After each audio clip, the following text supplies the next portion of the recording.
जय जगन्नाथ। आज आमे आलोचना करिबा अन्य पद गुड़िक जो थे कि आम जाग बंधन हरा कवितार सारम सत्व बा सारमर्म गुड़ाक रही एवं कवि किभली भावरे नवतरण युवक मानंकु जागृत कराउछंती ताहा विषय आमे जानिबा। एवं द्वितीय पदटी हेउछि मरण दुआरे चरण आरपी गाओरे अमर गान पछि दियो आजि मानव शिरसो संचित अपमान लंघी बनानी शैल सागर चूर तिमिर कारा जाग बंधन हारा। देख कवि केते सुंदर कविताटी रचना करिछंती। मरण दुआरे चरण आरपी एई माटीर मनीष कौन एई माटीर मनीष कौन करिछि मरण द्वार रे विप्लव आरंभ करिब एवं मरण चर द्वार रे जाई उपस्थित हेब समाज रो मंगल पाई से श्रेणीहीन समाज गठन करिबा पाई एवं समाज को शोषण मुक्त करिबा पाई एवं मानविकतार जयगान करिबा पाई से जेतेबेले स्वर उत्तोलन करिब समाज रो हित पाई सेतेबेले से मरण दुआरे जाई उपस्थित हेब मरण रो पार्श्व रे जाई छिंडा हेब तथापि कौन करिब गाओरे अमर गान चिरंतीन से चरण आरपी चिरंतीन कौन करिब से अमर गान गाओरे अमर गान गान करिब जहाँकि शोषणहीन समाजहीन एवं शोषण मुक्त गोटे समाज गठन करि पारिबो समस्तंकर से लुह को पछी देई पारिबो से निज जीवन को मरण चरम सीमा रे उपस्थित हेले मध्य केबे पछे जीव नाही एवं चिरंतीन बारंबार से अमर गान करिबो भारत माता की जय बा शोषण मुक्त समाज गठन करिबा पाई।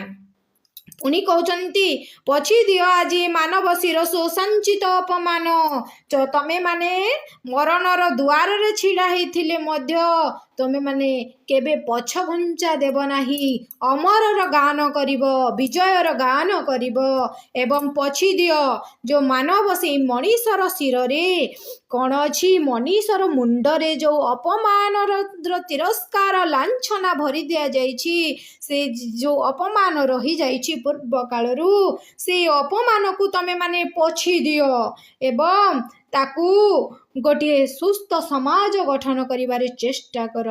संचित अपमान जो संचित हो रही अपमान को पछी दियो लंघी बनानी शैल सागर चूर तिमिर कारा पुणी कहते से मरण द्वार को पार हो जाओ एवं लंघी जाओ बनानी शैल सागर बनानी कहले घंच अरण्य शैल कहले पहाड़ सागर कहले सात समुद्र सागर बड़ सागर महासागर से घंच अरण्य को लंघी जाओ अतिक्रम करी जाओ से पहाड़ को अतिक्रम करी जाओ से सागर को मध्य अतिक्रम करी जाओ निजर अमर गान करी करी निजर विजय ध्वजा उड़े उड़े आगो को चली जाओ हे नवतरुण युवक माने एवं से कारागार तिमिर अंधार बा तिमिर कहले अंधार से अंधार को कौन करी दाओ छिन्न करदे आग को अग्रसर हुओ ए माटीर मनीष पाई ए समाज हित पाई एवं शोषण मुक्त समाज श्रेणीहीन समाज गठन करिबा पाई अग्रसर हुओ नवतरुण युवक माने। ताहले एठारे देख तमे माने जेतेबेले विप्लव करूछ एवं समाज श्रेणी गठन करिबा पाई तमे जेतेबेले विप्लव आरंभ करि देइछ मरण द्वार चरम पार्श्व रे ठिया हेले मध्य केबे पछ घुंचा देव नाही गाउथिबो सब बेले अमर गान अमर चिरंतन गीत गाउथबो अमर गीत गाउथबो बारंबार अमर गीत गाउथबो एवं समस्तंक मानव शिर रे जो ମାନବ ଶିରରୁ ଯେଉଁ ଅପମାନ ଗୁଡ଼ିକ ସଞ୍ଚିତ ହୋଇ ରହିଯାଇଛି, ଯେଉଁ ଅପମାନ ଦିଆଯାଇଛି, ସେଇ ଅପମାନକୁ ପୋଛି ଦିଅ ଏବଂ ସବୁ ଲଙ୍ଘନ କରି ଅତିକ୍ରମ କରି କ'ଣ ସେ ଘଞ୍ଚ ଅରଣ୍ୟ ଅତିକ୍ରମ କର, ପାହାଡ଼ ଅତିକ୍ରମ କର, ସାଗର ଅତିକ୍ରମ କରି ଏବଂ ସେଇ କାରାଗାରର ତିମିର ଅନ୍ଧକାରକୁ ଚୂର୍ଣ୍ଣ କରିଦେଇ ଅମରର ଜୟ ଗାନ କର, ବିଜୟ ଲାଭ କର হে ନବତରୁଣ ଯୁବକମାନେ। ତାହେଲେ ଏବେ ତୃତୀୟ ପାଦଟି ଦେଖିବା। ମରୁ ପଥେ ପଥେ ନିର୍ଝର ସୃଜି ଯାତ୍ରା କର ହେ କର, ସ୍ପନ୍ଦନ ବହି ଅନ୍ତରେ କଟି ପ୍ରଦୀପ ଉଚ୍ଚେଧର, ଶଙ୍କିତ ହଉ କମ୍ପିତ ପ୍ରାଣେ ଚନ୍ଦ୍ର ତପନ ତାରା। ମରୁ ପଥେ ନିର୍ଝର ସୃଜି ଯାତ୍ରା କର হে কর, স্পন্দন বহি অন্তরে কটি প্রতিবে উচ্চেধর। মরু পথে পথে ନିର୍ଝର ସୃଜି, ଆମେ ଯେଉଁ ହେ ନବତରୁଣ ଯୁବକମାନେ, ତୁମେ ଯେଉଁ ବିପ୍ଳବ ପଥରେ ଅଗ୍ରସର ହେବ, ସେଇ ପଥରେ ମରୁଭୂମି ପଡ଼ିଲେ ମଧ୍ୟ, ମରୁଭୂମି ବାଟ ଦେଇ ଗଲେ ମଧ୍ୟ ସେଇ ମରୁଭୂମିରେ ତୁମେ ମାନେ ଝରଣାଟିଏ ସାଜିବ ଏବଂ ଆଗକୁ ଅଗ୍ରସର ହେବ, ଯାତ୍ରା କରି ଚାଲିବ। ଯାତ୍ରା କର হে କର, ସ୍ପନ୍ଦନ ବହି ଅନ୍ତରେ କଟି ପ୍ରଦୀପ ଉଚ୍ଚେଧର। ପୁଣି ଅନ୍ତରରେ କୋଟି କୋଟି ଲୋକଙ୍କ ହୃଦୟରେ ବା ଶିହରଣ ଖେଳିଯାଅ, କମ୍ପିତ ହୋଇଯାଅ ଏବଂ ପ୍ରଦୀପ ତମର ଯେଉଁ ଜ୍ୟୋତି ଉଚ୍ଚରେ ଧରିନିଅ। ଶଙ୍କିତ ହେଉ କମ୍ପିତ ପ୍ରାଣେ ଚନ୍ଦ୍ର ତପନ ତାରା, ଏବଂ ଭୟଭୀତ ହେଇଯାଆନ୍ତୁ, ଏହି କମ୍ପିତ ପ୍ରାଣରେ ଭୟଭୀତ ଶିହରଣ ଦେଖିଯାଉ କିଏ କମ୍ପନ ହେଇଯାଆନ୍ତୁ ସେଇ ଚନ୍ଦ୍ରଦେବ, ତପନ କହିଲେ ସୂର୍ଯ୍ୟଦେବ, ସେଇ ତାରା କହିଲେ ନକ୍ଷତ୍ର କ'ଣ ହେଇଯିବେ, କମ୍ପିତ ହୋଇଯିବେ ତୁମର ସେଇ ବିପ୍ଳବରେ। ତାହେଲେ ନବତରୁଣ ଯୁବକମାନଙ୍କୁ ଏଠାରେ କବି କ'ଣ କରିଛନ୍ତି, ଜାଗ୍ରତ କରେଇଛନ୍ତି। ତମେ ସେ ବିପ୍ଳବ ପଥରେ ଗଲାବେଳେ ମରୁଭୂମି ମଧ୍ୟ ଆସିବ, ସେଇ ମରୁଭୂମିରେ ତୁମକୁ ଝରଣାଟିଏ ହେଇ ସାଜିବାକୁ ପଡ଼ିବ ଏବଂ ଆଗକୁ ଯାତ୍ରା କରିବାକୁ ହେବ। ତମ ହୃଦୟରେ, ତମ ସ୍ପନ୍ଦନରେ ଶିହରଣ ଖେଳାଇ ଦେବାକୁ ପଡ଼ିବ, କମ୍ପନ କରେଇ ଦେବାକୁ ପଡ଼ିବ ଏବଂ କୋଟି କୋଟି ଅନ୍ତରରେ, କୋଟି କୋଟି ହୃଦୟରେ ପ୍ରଦୀପ ଜ୍ୱାଳା ବା ଉଚ୍ଚ ସ୍ୱରରେ ସେଇ ପ୍ରଦୀପଟି ଉଚ୍ଚେ ଧରିବ, ଉଚ୍ଚର ସ୍ଥାନ ଦେବ ଏବଂ ଶଙ୍କିତ ହେବ, ଭୟଭୀତ ହେଇଯିବ କମ୍ପିତ ପ୍ରାଣରେ। ଏ ପ୍ରାଣୀ ଭୟଭୀତ ହେଇଯିବ, କାହାର ପ୍ରାଣ ଭୟଭୀତ ହେଇଥିବ, ସେଇ ଚନ୍ଦ୍ରଦେବଙ୍କ, ସେଇ ସୂର୍ଯ୍ୟଦେବଙ୍କ, ସେଇ ନକ୍ଷତ୍ରମାନଙ୍କର ପ୍ରାଣ ମଧ୍ୟ ଡରରେ କମ୍ପି ଉଠିବ। ଯାହାକି ଗୋଟିଏ ମୁକ୍ତ ସମାଜ ଏବଂ ଶୋଷଣ ମୁକ୍ତ ସମାଜ ଗଠନ କରିବା ସହିତ ଶ୍ରେଣୀହୀନ ସମାଜ ଗଠନ କରିବାରେ ଅଗ୍ରସର ହୋଇପାରିବ। ହେ ଜାଗବନ୍ଧନ ହାରା। ତାହେଲେ 4 ନମ୍ବର ପଦଟି ଅଛି, ସନ୍ଧାନୀ ତବ ସନ୍ଧାନ ପଥେ କଣ୍ଟକ ଟେକେ ଶିର, ସମ୍ଭୁକେ ତବ କୁହେଳି ରଚଇ ମୋହ ମମତାର ନୀର, ଛିନ୍ନ କରି ସେ ଚନ୍ଦ୍ରା ପରଶ ହସା ଭୁବନ ସାରା, ଜାଗବନ୍ଧନ ହରା। ସନ୍ଧାନୀ କହିଲେ ଏଠାରେ ସେ ନବତରୁଣ ଯୁବକମାନଙ୍କୁ ସନ୍ଧାନୀ କହିଛନ୍ତି। କାହିଁକି ସନ୍ଧାନୀ କହୁଛନ୍ତି? ସେମାନେ ସେ ପୂର୍ବରୁ ହେଉଥିବା ଯେଉଁ ଶୋଷଣ, ପୂର୍ବରୁ ହେଉଥିବା ସେଇ ଅତ୍ୟାଚାରକୁ କ'ଣ କରିବା ପାଇଁ ଚେଷ୍ଟା କରୁଛନ୍ତି, ମୁକ୍ତ କରିବା ପାଇଁ। ଏବଂ କ'ଣ ସେମାନେ ସନ୍ଧାନ କରୁଛନ୍ତି, ଗୋଟିଏ ଶ୍ରେଣୀହୀନ ଶୋଷଣ ମୁକ୍ତ ସମାଜ ଗଠନ ନିମିତ୍ତ ମାନବିକତାର ଜୟଗାନ କରିଛନ୍ତି ଏବଂ ସେ ମାନବିକତାକୁ ଖୋଜୁଛନ୍ତି, ସନ୍ଧାନ କରୁଛନ୍ତି। ସନ୍ଧାନ ପଥେ ତମେ ଅଗ୍ରସର ହେବ, ଆଗକୁ ଚାଲ। ସନ୍ଧାନ ପଥରେ ଯେତେବେଳେ ତମେ ଅଗ୍ରସର ହେବ, ସେତେବେଳେ କଣ୍ଟକ ଟେକେ ଶିର, ତମମାନଙ୍କ ପଥରେ କେବେ ସୁପଥ ହେଇଯାଇପାରିବ ନାହିଁ। ସେଇ ପଥରେ ଅନେକ ବାଧା ସୃଷ୍ଟି ହେବ, ଅନେକ କଣ୍ଟକ କହିଲେ କଣ୍ଟା, ଅନେକ ବାଧା ସୃଷ୍ଟି ହେବ। ଯାହାକି ସମ୍ମୁଖେ ତବ କୁହଳି ରଚଇ, ତମ ସମ୍ମୁଖରେ, କୁହଳି କହିଲେ ମାୟାଜାଲ, କୁହୁଡ଼ି, ସେଇ ତମ ସମ୍ମୁଖରେ, ତମ ସାମ୍ନାରେ ଅନେକ ମାୟାଜାଳ ସୃଷ୍ଟି ହେବ, ଯାହାକି ତମ ମୋହ ମମତାର ନୀର। ମୋହ ମମତାର କହିଲେ ଏଠାରେ ସେଇ ମାୟା ମମତା, ସେଇ ପରିବାରରେ ଥିବା ମାୟା ମମତାର ନୀରଟି କ'ଣ ହେବ, ଜାଗ୍ରତ ହେବ, ତୁମ ସାମ୍ନାକୁ ଆସିବ, ଯାହାଫଳରେ ତୁମେ ଆଗକୁ ଯିବା ପାଇଁ ଅନେକ ବାଧା ସୃଷ୍ଟି ହେବ। ସେଇ ବିପ୍ଳବୀ ପାଇଁ ତୁମମାନଙ୍କ ପଥରେ ଅନେକ ବାଧା ସୃଷ୍ଟି କରିବ।